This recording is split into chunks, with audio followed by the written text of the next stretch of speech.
जय माता दी दोस्तों, आप सभी को छठ महापर्व की बहुत बहुत शुभकामनाएं। दोस्तों, आज हम और आप ये समझेंगे कि आज के समय, आज का जो सिनेरियो है, उस समय आपका इन्वेस्टमेंट कहाँ होना चाहिए, आपका इन्वेस्टमेंट किस तरफ जाना चाहिए।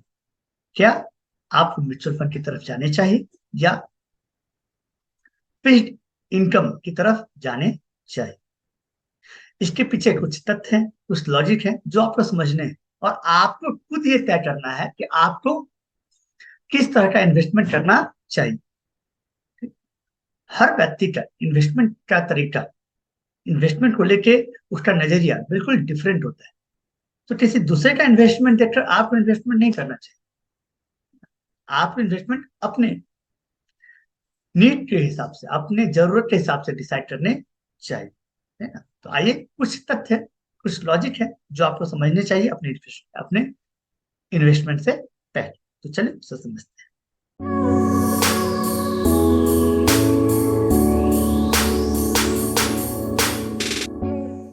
देखिए दोस्तों, इन्वेस्टमेंट करने के लिए आपको आज के सिनेरियो के बारे में पहले समझना पड़ेगा।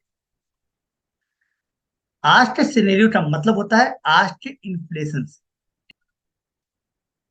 दोस्तों, पिछले वीक से लेके आज तक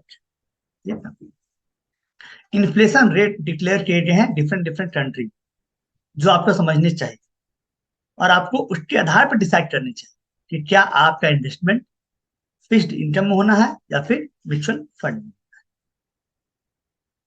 देखिए, हमारे इंडिया में जो इन्फ्लेशन है ना, हमारे इंडिया में जो इन्फ्लेशन है वो करेंटली, कल या परसों जो आया उसका फिगर वो आया 4.87%। जो पिछले साल से आपको मालूम था 6% थे, 7% थे, है ना। यहां से घटकर कितना है, 4.87% आए हैं। वैसे ही इंग्लैंड में भी यदि आप ध्यान देंगे, जो इन्फ्लेशन रेट है वो इस समय आ चुका है 4.6%। कितना आ चुका है, 4.6%। जो पहले कभी हुआ करता था 6.7%, है ना। तो अब घटकर कितना आ चुका है, 4.6%। वैसे ही अमेरिका में 3.24%, जो पिछले साल तक वहां भी 7% बना हुआ था। तो आप देख रहे हैं कि inflation rate different different country में क्या हो रहा है, कम हो रहा है। इन्फ्लेशन रेट जो है डिफरेंट डिफरेंट कंट्री में कम हो रहा है। तो इसका प्रभाव क्या पड़ रहा है, ये कुछ सोचिए, इसका प्रभाव क्या पड़ेगा। प्रभाव ये पड़ेगा कि अब जो डिफरेंट डिफरेंट देश के जो सेंट्रल बैंक है, डिफरेंट डिफरेंट देश के जो सेंट्रल बैंक है, जैसे अपने यहाँ आरबीआई है ना, वैसे अमेरिका में जो फेडरल बैंक है ना, फेडरल बैंक है, वो क्या कहेंगे, रेट ऑफ इंटरेस्ट कम करेंगे। ध्यान सुनिए, वो क्या कहेंगे, रेट ऑफ इंटरेस्ट अब कम। तो इससे क्या होगा, जैसे ही, ध्यान सुनिए, जैसे ही सेंट्रल बैंक, मतलब किसी भी देश का जो सेंट्रल बैंक है, जैसे अपने यहाँ आरबीआई है, अगर वो रेट ऑफ इंटरेस्ट कम करते हैं, है ना, वो यदि रेट ऑफ इंटरेस्ट कम करते हैं, उससे हो रहा क्या कि जो भी एफडी पे इंटरेस्ट अभी मिल रहा है वो कम हो जाए, वो ऑटोमेटिक क्या हो जाए, कम हो जाए। और वो बहुत तेजी से कम हो, आपको पता भी नहीं चलेगा। उस तेजी से आपके एफडी पे, आपके आरडी पे, ठीक ना, आपके किसी भी डिपॉजिट पे, है ना, चाहे वो बैंक में हो या फिर पोस्ट ऑफिस में, सारे पे जो है रेट ऑफ इंटरेस्ट क्या हो जाएंगे, कम हो जाएंगे, बहुत तेजी से कम हो।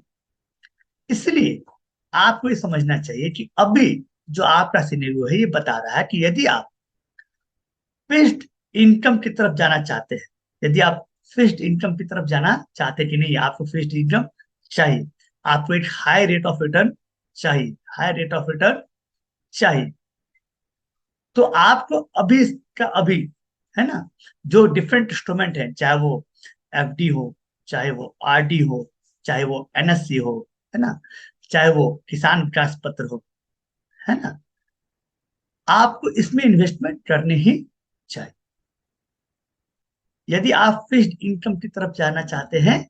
तो तो ये बेस्ट टाइम। तो क्या हो रहा है, जब अगले बार, अगले क्वार्टर, ठीक ना, उम्मीद कर रहे हैं हम लोग कि रेट ऑफ इंटरेस्ट कट होना शुरू हो। यही वजह है, यही वजह है कि शेयर मार्केट बहुत तेजी से ऊपर जा रही है। क्यों ऐसा होता, क्यों ये भी समझिए।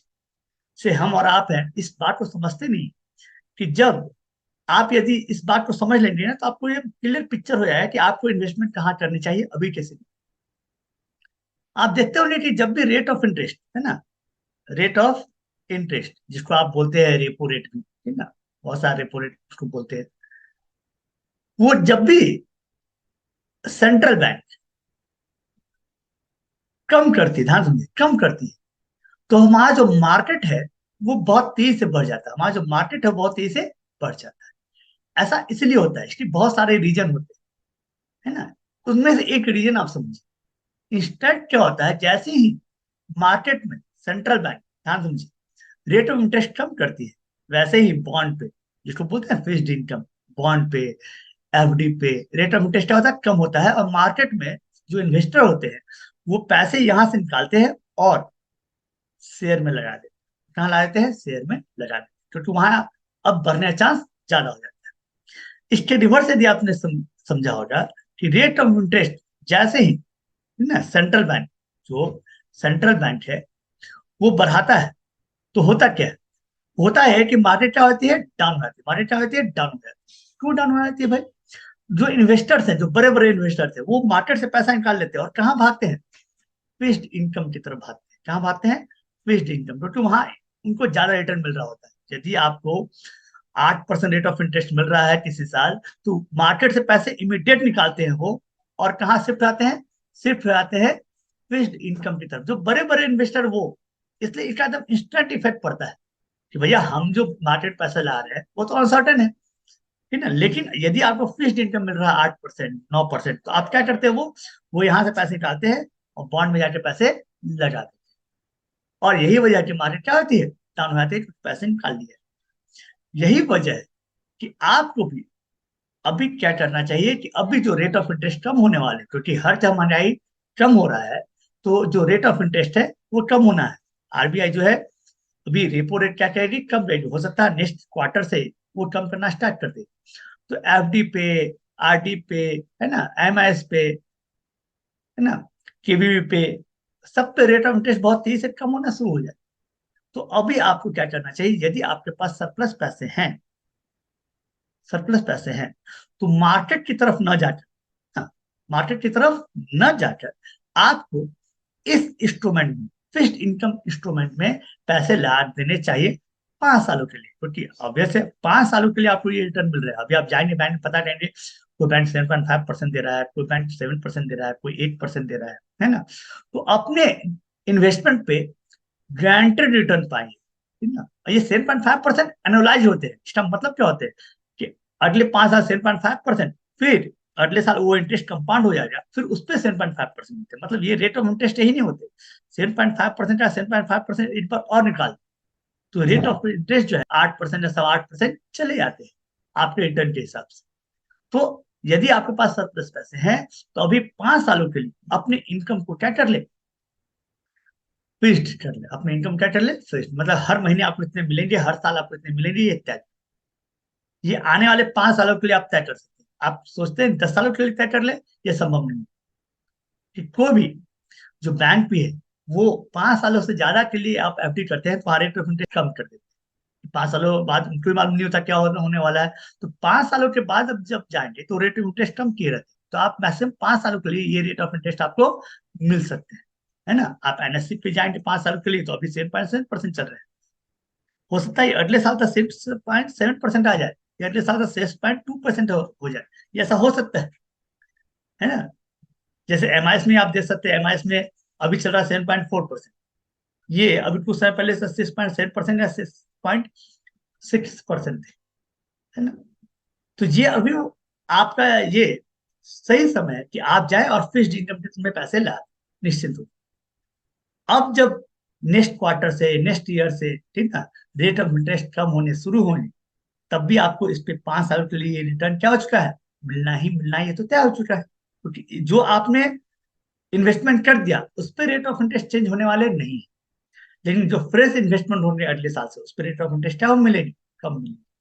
तो जब भी नेक्स्ट क्वार्टर से, उम्मीद करता हूं मैं, नेक्स्ट क्वार्टर से जो रेट ऑफ इंटरेस्ट है वो कम होने शुरू होंगे तो आपके भी जो इन्वेस्टमेंट है उसमें रेट ऑफ इंटरेस्ट है मिलेंगे, कम मिलेंगे यदि आप नेक्स्ट क्वार्टर में या नेक्स्ट ईयर में इन्वेस्टमेंट करते हैं तो जब ये रेट ऑफ इंटरेस्ट कम होंगे तब आपको जाना चाहिए म्यूचुअल फंड की तरफ। तब आपको कहाँ जाना चाहिए?